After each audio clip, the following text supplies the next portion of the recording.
কোন পীরের বাবারও ক্ষমতা নাই কোন মুরিদকে বেহেশতে নেওয়ার জোর করিয়া। আরে আল্লাহর হাবিব আজীবন চেষ্টা করিয়াও আপন চাচা আবু তালেব আবুল আহাবকে বেহেশতে নিতে পারেন নাই। বাবারে, আল্লাহর হাবিব ফাতেমা রাদিয়াল্লাহু তাআলা আনহাকে ফরমান, ইয়া ফাতেমা তিন কাজি নাফসাকি মিনান নার, এ ফাতেমা কবরে গিয়া যদি এই পরিচয় দাও যে আমি আখিরি জামানার নবীর মেয়ে, এই পরিচয়টি কিন্তু তোমার কোনই কাজে আসবে না, কোনই লাভ হবে না।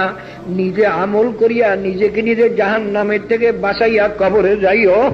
বাবারে, যদি কেউ মনে করিয়া থাকো আমি অত আমল করতে পারবো না, পীর সাহেব আমাকে বেহেশতে নিয়ে যাবে, তুমি মুশরিক হইয়া গেলা, অর্থাৎ আল্লাহ পাকের সঙ্গে অংশীদার বানাইছো তোমার পীরেরে। কারণ বেহেশতে নেওয়ার একমাত্র মালিক হইলেন মাওলা। যদি কোনো পীরে বলে আমি তোমার কবর আযাব মাফ করতে পারবো না, তোমার জাহান্নামের থেকে বাঁচাইতে পারবো